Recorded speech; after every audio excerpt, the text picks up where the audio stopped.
بسم اللہ الرحمن الرحیم۔ شروع اللہ کے نام سے جو بڑا مہربان نہایت رحم والا ہے۔ السلام علیکم دوستو، آج بروز ہفتہ 11 جولائی 2020 ہے۔ سعودی عرب کی تازہ ترین خبروں کے ساتھ ہم آپ کی خدمت میں حاضر ہیں۔ سعودی عرب میں پاکستان کے قونصل جنرل جدہ خالد المجید نے بریفنگ کے دوران کورونا بحران کے دوران قونصلیٹ کے پچھلے چند ماہ کی کارکردگی سے آگاہ کیا ہے۔ قونصلیٹ نے جاری بیان کے مطابق قونصل جنرل کا یہ کہنا تھا کہ کورونا وبائی مرض جدہ میں پاکستانی قونصلیٹ کے لیے بہت چیلنجز لایا ہے۔ ہم نے صورتحال سے اپنی بھرپور صلاحیتوں سے نمٹنے کی کوشش کی ہے اور ان مشکل حالات میں کامیابی بھی حاصل کر لی ہے۔ انہوں نے کہا کہ پہلا چیلنج بین الاقوامی پروازوں کی بندش کے بعد عمرہ زائرین کی واپسی کا تھا۔ اس کے بعد خصوصی پروازوں کے ذریعے پھنسے ہوئے پاکستانی کمیونٹی کی وطن واپسی کا چیلنج درپیش تھا۔ قونصلر جنرل کا یہ بھی کہنا تھا کہ وطن واپسی کے لیے پورے سعودی عرب میں 34,000 کے قریب پاکستانیوں نے خود کو رجسٹرڈ کرایا تھا۔ مقامی حکام کی جانب سے تجارتی علاقوں کو کھولنے پر پابندی کے باعث ابتدائی طور پر PIA کی ٹکٹیں قونصلیٹ اور سفارت خانے کے احاطے سے فروخت کی جا رہی تھی۔ جدہ قونصلیٹ میں PIA کے ایک خصوصی کاؤنٹر کام کر رہا تھا۔ پابندیاں ختم ہونے کے بعد 15 جون سے مجاز ایجنٹوں اور PIA کے دفتر سے ٹکٹ دستیاب ہیں۔ 1 مئی سے جب سے خصوصی پروازیں شروع ہوئی ہیں، مملکت کے مغربی علاقے سے 64 پروازیں تقریباً 14,000 مسافروں کو واپس پاکستان لے کر گئی ہیں۔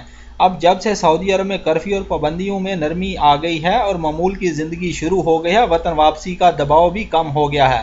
انہوں نے مزید یہ بھی بتایا کہ کورونا کی پابندیوں کے عرصے کے دوران بہت سے پاکستانی کمیونٹی ممبران کو دفاتر کی بندش، ملازمت سے سبکدوشی اور تجارتی سرگرمیوں کے فقدان کی وجہ سے مالی مشکلات کا بھی سامنا کرنا پڑا ہے۔ اس مشکل وقت میں ہم نے زیادہ سے زیادہ ضرورت مند اور بے سہارا پاکستانی میں کھانے کی چیزیں اور راشن بیگ بھی تقسیم کرنے کی کوشش کی ہے۔ کمیونٹی ممبران اور تنظیموں کے بھی شکر گزار ہیں جو کمیونٹی کی مدد کے لیے آگے آئے تھے۔ خالد مجید نے یہ بھی بتایا کہ پابندیوں میں نرمی کے بعد قونصلیٹ نے سعودی حکومت کے اعلان کردہ تمام احتیاطی تدابیر کو مد نظر رکھتے ہوئے اپنی معمول کی قونصلر خدمات بھی شروع کر دی ہیں۔ جولائی سے مغربی خطے کے مختلف شہروں کے قونصلر دورہ بھی شروع کر دیے گئے ہیں۔ قونصل جنرل نے شاہ سلمان بن عبدالعزیز اور ولیعہد شہزادہ محمد بن سلمان کا کورونا سے متاثرہ تمام مریضوں کو مفت طبی امداد دینے کے اعلان کی بھی تعریف کی ہے۔ انہوں نے مملکت میں پاکستانی ڈاکٹروں اور پیرامیڈیکل سٹاف کی خدمات کو بھی سراہا ہے، جنہوں نے مملکت میں کورونا وائرس کے خلاف فرنٹ لائن فورس کے طور پر اپنا کردار ادا کیا ہے۔ سعودی عرب میں پاکستانی سفارت خانے کے مطابق کورونا وائرس پھیلنے سے پہلے چھٹیوں پر جانے والے پاکستانی ڈاکٹرز اور طبی عملے کے ارکان واپس مملکت پہنچ گئے ہیں۔ یہ ڈاکٹر بین الاقوامی پروازیں معطل ہونے کے باعث پاکستان میں پھنس گئے تھے۔ پاکستانی سفارت خانے کے حکام نے تصدیق کرتے ہوئے بتایا ہے کہ 300 پاکستانی ڈاکٹرز، طبی عملے اور ان کے اہل خانہ گزشتہ ہفتے سعودی ایئر لائنز کے ذریعے مملکت پہنچ گئے ہیں۔ حکام کے مطابق 200 پاکستانی ڈاکٹرز اور اہل خانہ جولائی کے دوسرے ہفتے میں واپس آنے والے تھے۔ یاد رہے کہ اس سے قبل اپریل 2020 میں پاکستانی سفارت خانے نے سعودی عرب کی وزارت خارجہ کے ساتھ یہ مسئلہ اٹھایا تھا کہ وہ کورونا بحران کے سلسلے میں جاری کوششوں میں مدد کے لیے پاکستانی ڈاکٹروں کو سعودی عرب میں واپس جانے کی اجازت دی جائے۔ پاکستانی ڈاکٹرز گروپ ریاض نے کورونا وبا کی وجہ سے پاکستان میں پھنسے ڈاکٹروں کی سعودی عرب واپسی کے لیے کردار ادا کرنے پر ریاض میں پاکستان کے سفیر کا شکریہ بھی ادا کیا ہے۔ PDRG کا ایک بیان میں کہنا تھا کہ سفیر پاکستان کی جانب سے ڈاکٹروں کی واپسی کے لیے کردار قابل تحسین ہے۔ بیان کے مطابق پاکستان میں پھنسے کچھ ڈاکٹر واپس اپنی ڈیوٹیوں پر آ چکے ہیں۔ بیان میں مزید یہ بھی کہا گیا ہے کہ پاکستانی ڈاکٹرز اور ان کے خاندان کی واپسی کے لیے کوششیں کرنے پر سفیر پاکستان کے ہم مشکور ہیں۔ PDRG نے امید ظاہر کی ہے کہ سفیر پاکستان کی کوششوں سے باقی ڈاکٹروں کی واپسی بھی جلد ممکن ہو سکے گی۔ امریکی عدالت نے ایران کو 1996 میں الخبر ٹاورز میں دھماکے کا ذمہ دار قرار دے کر اس میں بچ جانے والے افراد کو $879 ملین معاوضہ ادا کرنے کا حکم دیا ہے۔ سابق ویب سائٹ کے مطابق واشنگٹن میں وفاقی عدالت نے مقدمے کی سماعت کے دوران 1996 میں الخبر ٹاورز دھماکے میں ایران کے ملوث ہونے کے ٹھوس دلائل ریکارڈ پر آنے کے بعد ایران کو دہشت گردانہ حملے کا ذمہ دار قرار دیا ہے۔ الخبر دھماکے میں امریکی فضائیہ کے 19 پائلٹ ہلاک ہوئے تھے، جبکہ 400 سے زیادہ افراد زخمی بھی ہوئے تھے۔ امریکی عدالت نے اپنے فیصلے میں یہ بتایا ہے کہ ایرانی حکومت نے دہشت گردوں کی مالی معاونت کی تھی۔ انہوں نے ایران کے کہنے پر الہوبر ہاؤس کمپلیکس پر 5000 رطل پاؤنڈ وزنی بارود سے بھرے ہوئے ٹرک کا دھماکہ کیا تھا۔ الہوبر ٹاورز کیس کی اہم وکیل ایڈوارا ساور نے عدالت کے فیصلے پر تبصرہ کرتے ہوئے کہا ہے کہ دہشت گردانہ حملے کے 25 برس بعد عدالت نے امریکی فوجیوں اور ان کے اہل خانہ کو فراموش نہیں کیا اور اس دہشت گردانہ حملے کی ذمہ دار ایرانی حکومت کے احتساب کے حوالے سے اپنا فرض یاد رکھا ہے۔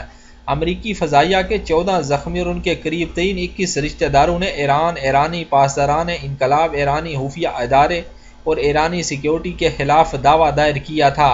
امریکی عدالت نے یہ طے کیا ہے کہ ایران کے ان اثاثوں سے جو امریکہ اور اس کے باہر ایرانی منی لانڈرنگ کمپنیوں اور افراد سے ضبط کیے گئے ہیں، متاثرین اور ان کے اہل خانہ کو معاوضے میں دلائے جائیں گے۔ امریکی عدالت کا یہ بھی اپنی نوعیت کا دوسرا ایسا فیصلہ ہے۔ اس سے قبل 2018 کے دوران واشنگٹن میں امریکہ کے وفاقی عدالت نے فیصلہ جاری کر کے الہوبر ٹاورز پر دہشت گردانہ حملے کا ذمہ دار ایران کو قرار دیتے ہوئے اسے $104.7 ملین معاوضہ دینے کا بھی حکم جاری کیا تھا۔ یاد رہے کہ ایران کے حمایت یافتہ دہشت گرد گروہ نے 25 جون 1996 کو الہوبر ٹاورز میں دھماکہ کیا تھا۔ اس وقت ذرائع ابلاغ کی اطلاعات میں کہا گیا تھا کہ حملہ آوروں نے لبنان سے سعودی عرب دھماکہ خیز مواد سمگل کیا تھا اور بڑا گیس ٹینکر خرید کر اسے دیو وہیکل بم میں تبدیل کر دیا تھا۔ وزارت صحت نے کہا ہے کہ سوئمنگ پول کے مشترکہ استعمال سے کرونا وائرس ایک شخص سے دوسرے شخص میں منتقل نہیں ہوتا ہے۔ اخبار 24 کے مطابق وزارت صحت سے دریافت کیا گیا تھا کہ سوئمنگ پول میں نہانے سے کرونا وائرس ایک شخص سے دوسرے کو لگ جاتا ہے، جبکہ سوئمنگ پول میں متعدد افراد موجود ہوتے ہیں۔ وزارت صحت نے ٹویٹر پر اس سوال کا جواب دیتے ہوئے کہا کہ اصولی بات یہ ہے کہ سوئمنگ پول سے کرونا وائرس منتقل نہیں ہوتا۔